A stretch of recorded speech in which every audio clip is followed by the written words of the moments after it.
Hey folks, this is future me bumping in ahead of past me. My apologies for the show being late. As you will hear towards the end of the episode, I started feeling really bad, so I couldn't finish the episode and just had to quit there. Wasn't able to get it edited and posted, obviously, last night, so you're getting it today, a day late. Apologize. It's already partially out of date because I'm sure you've heard by now Scaramucci has resigned. I also have to apologize for the edit being not that great on this episode. I couldn't do it last night. I'm going to do what I can tonight, but I have to be at a Democratic Party function this evening, so I don't really have a lot of time, and I don't want to wait any longer in getting this episode up and out because, well, shit's changing so fast. And, you know, I don't want you to hear this tomorrow and think this is last month's news because of how fast things are changing. So, apologize, and I will talk to you guys soon. I managed to get a decent script put together for this episode, and then the president had to open his goddamned mouth. Hey, poor! Hey, poor! Hey, poor! You don't have to be poor anymore! Jesus is here! Quite an experience to live in fear, isn't it? That's what it is to be a slave. Man, you are one twisted fuck. Nope. I'm just an ordinary guy with nothing to lose.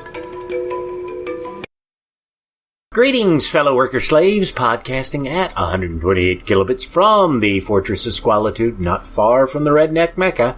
This is the Atheist in the Trailer Park podcast. I'm your host, Tucker. Professor Fuzznuts is in the kitchen looking depressed as he watches Buttons eat his food. Yes, it's a podcast hosted by a guy and his cats. Get over it.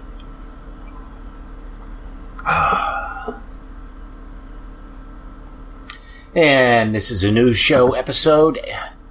Next episode, I am not sure exactly what it's going to be. For reasons I'll get to in a little bit. But the next Apocrypha episode will have Heretic Woman from the Beyond the Trailer Park podcast as my guest.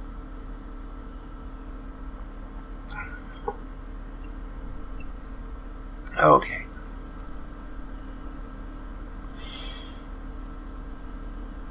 Now, I had planned to make this episode about a number of different topics, but given everything that's happened this past week, I'm going to have to throw most of them out. Hey, poor! Hey, poor! Hey, poor! You don't have to be poor anymore! Jesus is here! Quite an experience to live in fear, isn't it? That's what it is to be a slave. Man, you are one twisted fuck. Nope. I'm just an ordinary guy with nothing to lose. Let's start with the speech Trump made at the Boy Scout Jamboree. Specifically, his praise of real estate developer William Levitt. Trump gave a rambling talk that praised Levitt for being a great businessman and claimed to have met Levitt at a cocktail party. What Trump didn't mention is that Levitt was an unabashed racist. Levitt essentially is the father of the suburb, and after World War II built Levittown in New York, which was aimed at returning servicemen, provided that they were white. Not only were the houses restricted to just whites, but the contracts people signed when buying the homes stipulated that they could never sell their house to a person of color. He continued to do this for years later until blocked by the courts in the 60s. Levitt was Jewish and said, "Negroes were trying to do in 6 years what the Jews have not been able to completely do in 6,000. Nice. I should note that Jewish organizations joined the NAACP in suing the son of a bitch over his restrictive sales practices. Given the recent events in Europe, I'm sure that they had no end of explanations. Given the then recent events in Europe, I'm sure that they had no end of examples why such things are a really bad idea. Of course, this would all be overshadowed by what happened next.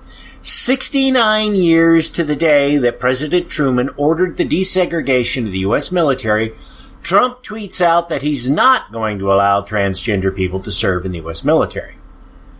Now, yes, Fuzznuts.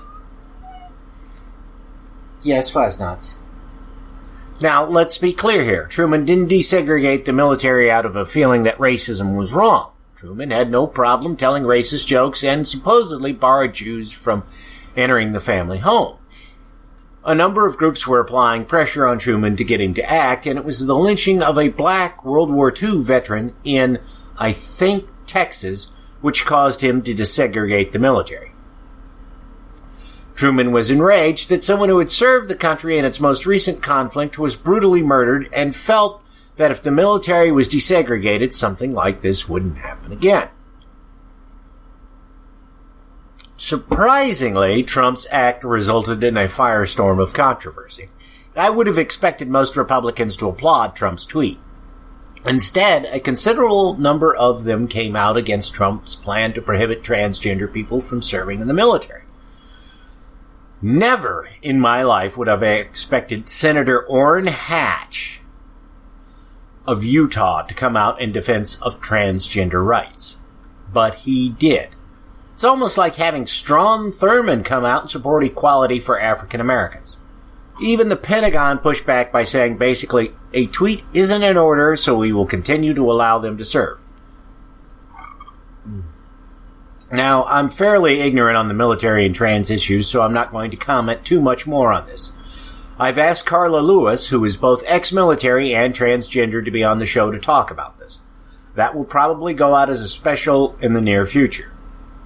And I was hoping to get her on for this episode, but she's presently on vacation, so I'm not going to ask her to take time away from it to gab with me.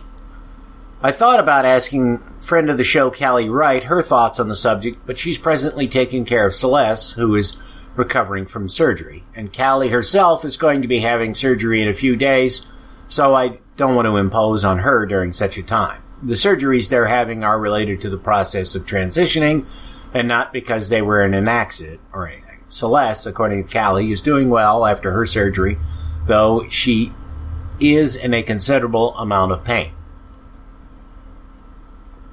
At roughly the same time folks were reacting to Trump's tweet, the Justice Department was in court arguing that gays do not have equal protection under the law.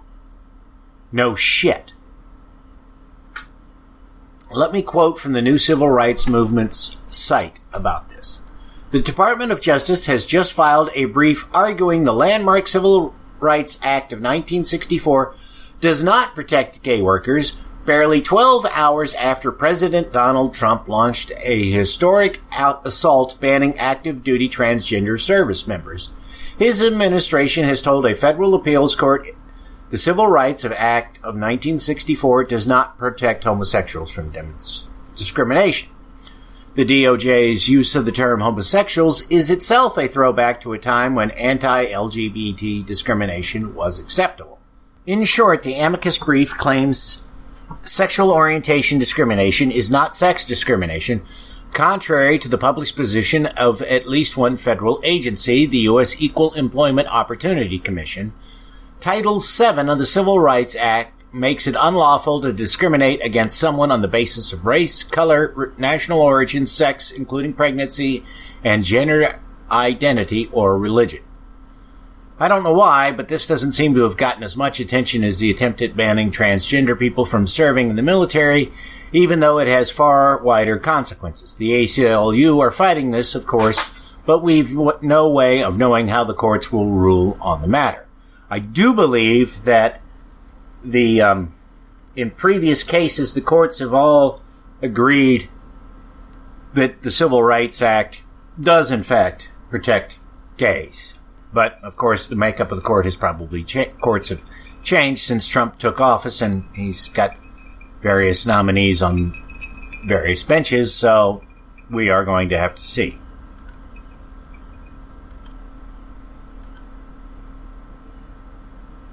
Hard on the heels of that, we have the bizarre actions of the new head of the White House Office of Communications, Anthony Scaramucci. Besides being a young Earth creationist who thinks that Ken Ham is overestimating the age of the Earth by some 500 years, and who looks like Max Headroom with a bad dye job, he appears to have a fuse so short he makes Trump look like Mr. Rogers by comparison. When Politico published a copy of the financial disclosure form Scaramucci had filed with the government and is required by law to be publicly available, Scaramucci went on a Twitter tirade saying that he was going to fire all leakers and have them prosecuted. And we haven't even gotten to the crazy part. That started when Scaramucci called a reporter from the New Yorker and proceeded to unload on him. The reporter had tweeted that Scaramucci was dining with the president that evening, along with the First Lady, Sean Hannity, and Bill Shines. Scaramucci wanted to know who'd given the reporter this information and attacked the reporter's patriotism when the reporter refused. As their conversation went on, Scaramucci talked about firing people in the White House, telling the reporter that he was just going to fire everyone he could, so the reporter wasn't protecting anyone's job. Somewhere in the midst of the conversation, Scaramucci convinced himself that it was now former White House Chief of Staff and former head of the RNC, Reince Priebus, who'd leaked the information to the reporter. Scaramucci also claimed that he had no interest in promoting himself in the media, saying, quote, "Unlike Steve Bannon, I'm not trying to suck my own cock." Later, when the reporter was on CNN, Scaramucci called into the show, admitted he talked to the reporter, but denied that there was any bad blood between him and Priebus, before going on a bit of a tirade about Priebus and talking again about firing people. Scaramucci then blamed the reporter for publishing the story about Scaramucci calling him. What the fuck did he expect the reporter to do? The reporter claims that Scaramucci never said that the call was to be off the record. And I don't care who you are, but if a senior White House official calls you up and starts going on an obscenity-filled tirade about people on the president's staff, that shit's getting published. Yeah, I know. There's this thing called journalistic ethics, but that just means that if a source tells you the conversation is off the record, you're not supposed to reveal who talked to you or quote them verbatim. You can say that you had an obscenity-filled conversation with a senior White House official who talked about firing people to try and put an end to the leaks. Now, granted, with the kind of stuff that Scaramucci's been saying publicly, it wouldn't be hard to figure out who it was who called the reporter. But let's face it, if you're a public figure who thinks you can call a reporter and start spewing profanity at them, and they won't tell anybody about it, you're fucking stupid. Oh, and while we're on this, purely by happenstance, I stumbled across two articles this week that just brilliantly deconstruct Trump and company. Now, and one of them isn't even direct about Trump. It was written 10 years ago and is about Chairman Mao. But you read it and you're like, wow, this really fits in with what's going on right now. And the other article is by that bastion of right-wing politics, and I'm not being sarcastic, as it's the National Review, where they basically say Donald Trump and Scaramucci both want to be Alec Baldwin's character from Glengarry Glen Ross. And neither of them can be. I will have links to those in the show notes. They are, well, worth checking out. And, you know, it's going to be interesting because if the National Review doesn't like Trump, then you've got the old guard in the Republican Party coming out against him now. Will it be enough to shift him? Shift the party? Or is the old guard's day come and gone? No. The John Birch Society, who are a bunch of wackadoodles, are supposedly on the rise again. And we thought their day was gone. Interestingly enough, I used to know somebody who was a member of both the Green Party and the John Birch Society, who have very contradictory belief systems. Never could figure that one out. Okay, now, back to Scaramucci directly and Trump. Adding to the insanity with all that is that Scaramucci's wife has filed for divorce from him. The rumor is that she's fed up with how Scaramucci has gone all in on Trump, which Scaramucci has done because he's trying to sell his company to the Chinese and is cuddling up to Trump to ensure that there's no regulatory hiccups. The lawyer for Scaramucci's wife has denied all this, but won't give a reason for the divorce. I just want to point out that after he got tapped by Trump to be the head of the communications office, Scaramucci went back and deleted a whole bunch of his tweets from last year. These tweets were all very pro-Hillary and anti-Trump. He attacked the idea of a border wall, said Hillary should be president, and more. And he was already working for Trump when Trump tapped him to be the head of the communications office. So it wasn't like Trump pulled him off the street and gave him this job. Trump just pulled him from one area of the White House to another area of the White House. And that's when he decided, I gotta delete all that shit. Now, maybe Scaramucci's wife does have reasons other than him changing his positions on Trump for filing divorce.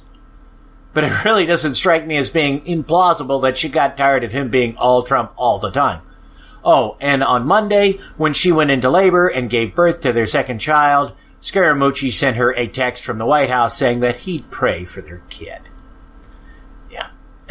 It was more important for him to be with the president than with his wife. Well, I guess maybe because they're getting a divorce, that might have encouraged him not to be around, but I don't know. I think I would have been in the hospital with her. Maybe not in the delivery room, but certainly there. While all this is going on, there's the background drama of what's going to happen with the Senate vote to repeal Obamacare. The vote had been pushed for by both the White House and Senator Mitch McConnell, whose wife is Trump's Secretary of Transportation.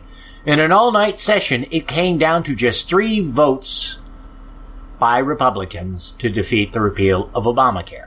Senator Susan Collins of Maine, Senator Lisa Murkowski of Alaska, and Senator John McCain of Arizona. The rumor is that most of the Republican senators didn't want the bill to pass, but were afraid to vote no on it, because if they did, they'd have to face an opponent in the primaries. Frankly, I find this hard to believe. I mean, not all senators are up for re-election next year, and this is key.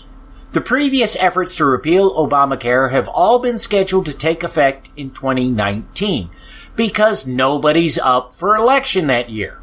The belief in Washington, and it's not completely wrong, is that if the repeal happens in 2019, most folks will not remember who was responsible by the time the 2020 elections roll around. So a senator who was up for re-election in 2020 should have been able to vote against the bill without having to worry about reprisals. They didn't. And for fuck's sakes, if you needed a lesson about gambling with your vote, you just have to look at who's in the White House at the moment to realize that some shit you just don't fuck with. Let's say, for the sake of argument, that most senators were opposed to repealing Obamacare, but felt that they had to vote for it and did so in the belief that the bill would be defeated. What would they have done if it had passed? Remember, this isn't some kind of coherent bill we're talking about. It's something they slapped together in a very short period of time, which resembles nothing that the House passed. And the House has very different ideas about what repealing Obamacare should look like. Which means that it would have had to go to reconciliation, where select members of the House and Senate get together and then try to hammer out some kind of compromise bill, which is then voted on by members of both houses. At the very least, this would have fed into the impression that Congress can't do anything. It also would have given folks who support Obamacare more time to raise money and organize against those in favor of repeal. Additionally, it's almost August now. I don't know if reconciliation committees meet while Congress is on recess, like they usually are for much of August, but even if they manage to get a compromise worked out by the 1st of September, they're going to struggle to get the thing to the floor for a vote. If the negotiations drag on for just a couple of months, not unusual with controversial matters, then they might not be able to vote on this until next year. You know, when every member of the House is up for re-election, as is almost half the Senate. Do you really want people to have a reminder that you took away their health care in an election year? Of course not. Now, maybe I'm looking at this too logically. After all, humans aren't always logical. And maybe they all knew that it was going to fail and did a symbolic vote in favor of it, secure in the knowledge that it wasn't going to pass. Maybe. But they had to know that if it failed, Trump wouldn't be happy about it, and they have to know that he's got a tendency to lash out at anyone and everyone when things don't go his way. Did they really think that he'd cut them some slack if they voted for the bill? Have they not been paying attention to his behavior for the past 6 months? I don't know. I do know that the next day, Reince Priebus resigned rather suddenly. The official story is that Priebus resigned the day before.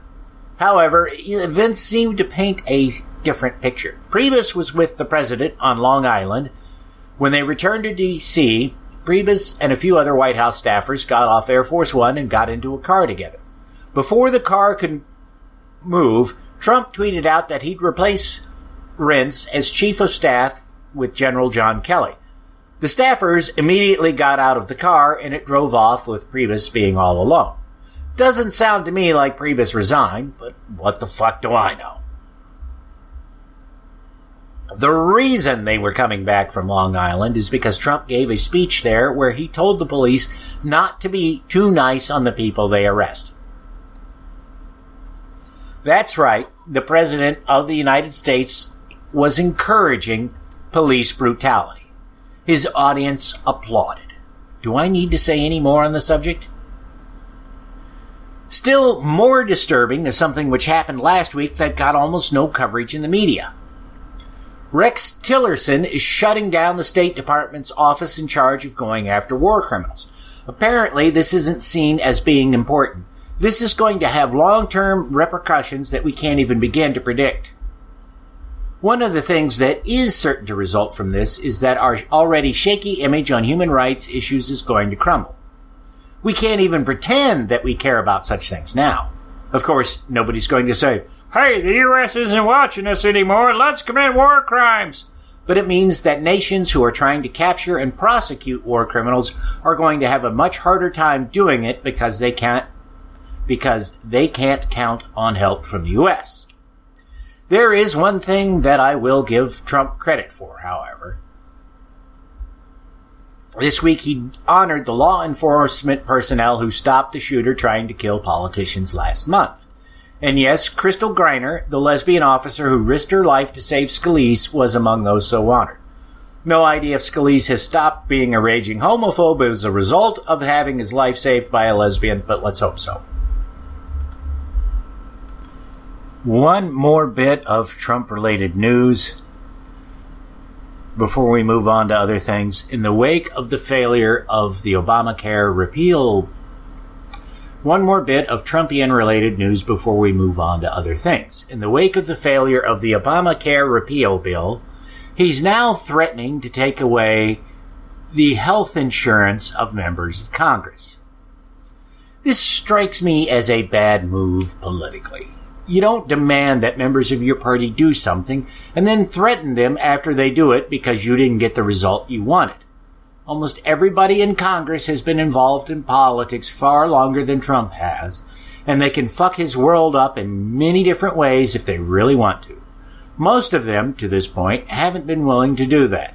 He might just have inspired them to throw a wrench in the works of government. Not directly related to any of this, but I was rewatching Ken Burns' Civil War documentary tonight, and I heard this quote by Frederick Douglass, which seemed to apply equally to our time. What upon earth is the matter with the American people? Do they really covet the world's ridicule as well as their own social and political ruin? The national edifice is on fire. Every man who can carry a bucket of water or remove a brick is wanted. I heard that quote while I was debating about what to put into this episode, because, after all, I'm just a guy in a beer can. I have no special insights into what's going on. I have no sources who give me exclusive stories, and I don't even have that large of an audience. So what does it matter if I talk about Trump or not?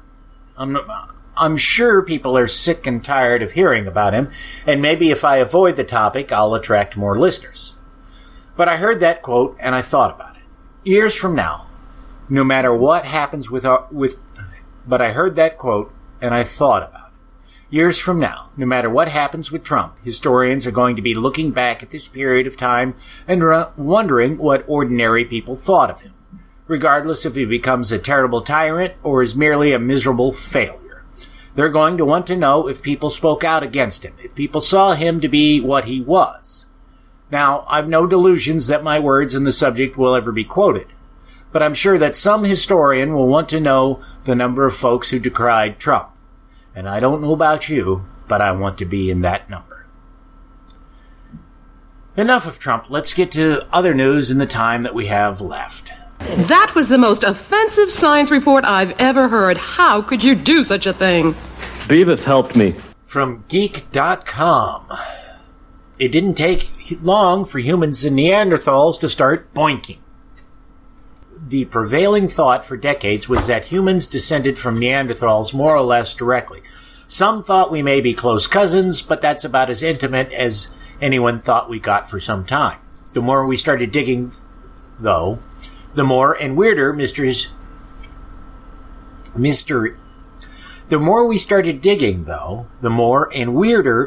we discover lying between us and some of our nearest kin, and a team of researchers has just made the most startling and bizarre discovery yet. The group sequenced DNA from the remains of a Neanderthal who lived some 100,000 years ago and compared it to that of modern humans. They discovered that some ancient human woman part of lineage this English in this is not their first language, apparently. Or I wonder if this is one of those machine-generated articles. They discovered that some ancient human woman part of the lineage that ultimately birthed Homo sapiens mated with a Neanderthal male more than 120,000 years earlier. This is especially weird because that's well before we thought that our ancestors came into contact with Neanderthals. Translation.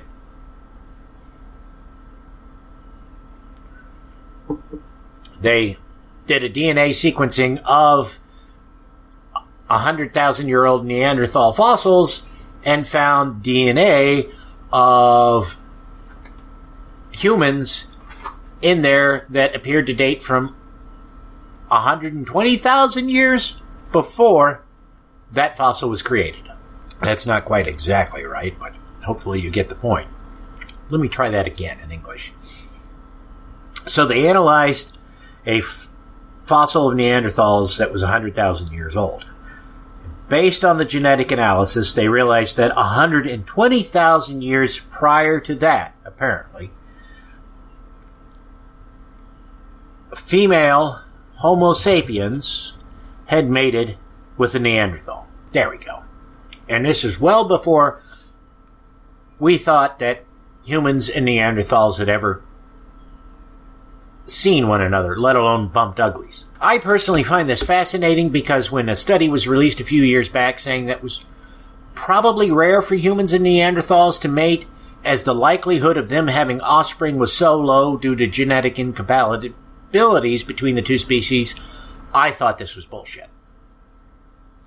Now, I can absolutely understand how only a few children could be born from such an interspecies romance, as the odds of a sexual encounter between Homo sapiens and a Neanderthal producing offspring is pretty low. But in order for there to be any offspring produced in a high enough number for their DNA to still be found today, there's got to have been a lot of fucking going on between the two species. Seriously, because many of the genes which are associated with things like diabetes and addiction apparently come from our Neanderthal ancestors. According to one of the articles I read on the subject, the kinds of genetic conditions which might be the result of humans mating with Neanderthals are so severe that if there wasn't a large pool of those genes feeding back into our genome, they would have been erased by now, as people born with those genes would have been more likely to die before they could have children, if they were even able to be, they were a live birth and they weren't stillborn. Granted, certain genetic conditions like diabetes aren't necessarily a health risk in hunter-gatherer societies. Studies have shown that diabetics who eat a diet which is closer to what hunter-gatherers eat can stop worrying about their blood sugar levels. So just because a child was born of mixed parentage doesn't mean that they've got a death sentence over their heads, but the odds still aren't in their favor. And if we needed more proof that humans will fuck anything that'll hold still long enough, we have this story, which comes from SciNews.com. Enigmatic, archaic human relative interbred with ancestors of modern Africans, study suggests. Previous studies have concluded that the forebearers of modern humans in Asia and Europe interbred with other early hominin species, including Neanderthals and Denisovans. Denisovans, I think that's how it's pronounced. I don't know. The new research is among more recent genetic analysis indicating that ancient Africans also had trysts with other early hominins. It seems that interbreeding between different early hominin species is not the exception, it's the norm, said co-lead author Dr. Omer Gakumen, apologies for butchering that name, of the State University of New York at Buffalo. Our research traced the evolution of one of the most abundant proteins in human saliva, mucin 7, which helps give spit its slimy consistency and binds to microbes, potentially helping to rid the body of disease-causing bacteria. When we looked at the history of mucin 7, when we looked at the history of MUC7, the gene that codes for mucin 7, we see the signature of archaic admixture in modern-day sub-Saharan African populations. Dr. Gakumen and his colleagues from the Foundation for Research and Technology, Hellas in Heraklion, Crete, Greece, Pennsylvania State University, the University of Minnesota, Twin Cities, and the State University of New York at Buffalo examined the MUC7 gene in more than 2,500 modern human genomes. The analysis yielded a surprise. A group of genomes from sub-Saharan Africa had a version of the gene that was wildly different from versions found in other modern humans. So it looks like we modern humans carry genes from 3 other species of humans: Neanderthal, Denisovans, and whatever this species is. And of those species, we only know what the Neanderthals looked like. All we have of the Denisovans are a few knuckle bones, nothing like a skull or a skeleton, and with this latest species, we don't even have any fossils at all. I wonder if anyone's done a DNA analysis on Ken Ham to see if he's not an example of this missing species. From New York Daily News, a toddler's brain damage has been reversed over a year after near drowning. Eden Carlson's near-fatal fall into her family pool left her brain damaged in February 2016, but doctors have now significantly reversed the trauma in the tenacious toddler. Physicians used a series of oxygen treatments like hyperbaric oxygen therapy to significantly reverse the 2-year-old's brain damage after she was in the water for 15 minutes.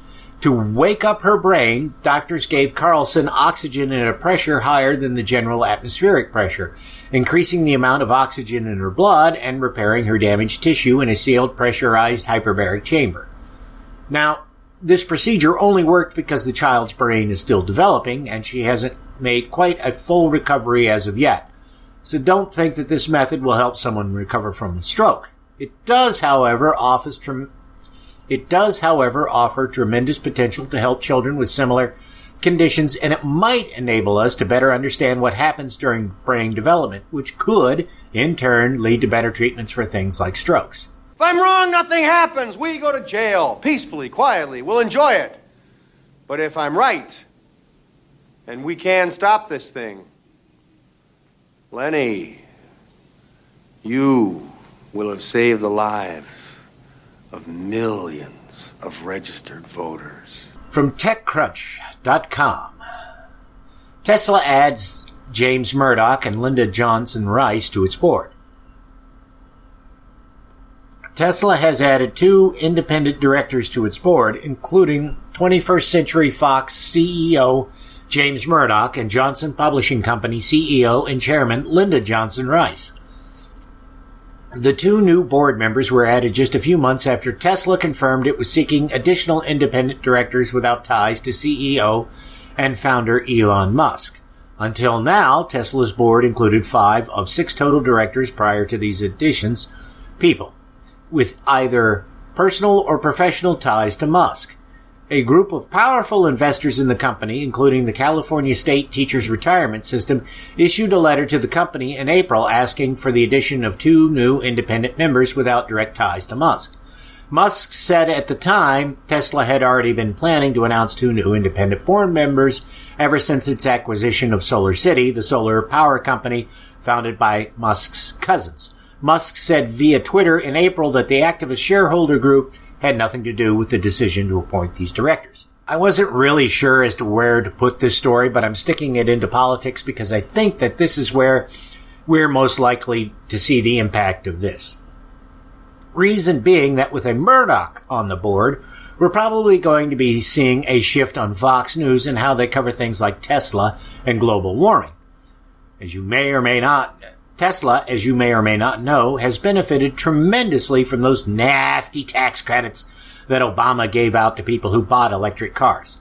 Additionally, Tesla's been able to stay in business because they've sold the pollution credits they get to other companies who are more polluting than they are. All things that the folks at Fox have opposed.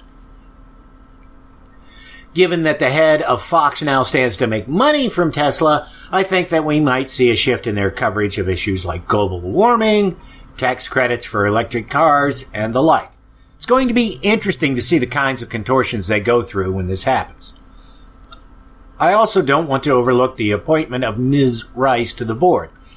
There have been recent news stories which describe working conditions for women at Tesla to be almost as bad as those at Uber. Musk has pledged to do something about this, and Ms. Rice's appointment is at least a symbolic gesture towards that. Regardless, it doesn't seem that there was the long, drawn-out dispute over the subject like there was at Uber, nor have any emails from Musk describing his sexual conquests been released like happened with the former CEO of Uber. So perhaps the conditions at Tesla aren't as bad as they were at Uber. And I am afraid I'm going to have to cut it off there. I am suddenly not feeling very well. Not sure what it is. Think I may have gotten a case of food poisoning. So, I apologize, but I think you can understand. And, as I said, next episode will either be Carla Lewis discussing trans issues and the military, or it will be Heretic Woman and I reading from the Apocrypha. Just depends on how things fall. That's it for this episode of The Atheist in the Trailer Park Podcast. You can subscribe to the show on iTunes, Stitcher, as well as just about anywhere else podcasts can be found. Many of the episodes are also on YouTube. Follow the show on Twitter. @TParkAtheist is the show's Twitter handle. It's on Facebook at facebook.com/trailerparkatheist.com. If you happen to like the podcast, please rate it on iTunes. If you'd like to support the podcast, there's a donate button on the show notes page. You can support it via Patreon at patreon.com/TN Tucker. Thanks for listening. Say goodnight, Fosnuts. All I know is this violates every canon of respectable broadcasting. Damned cat.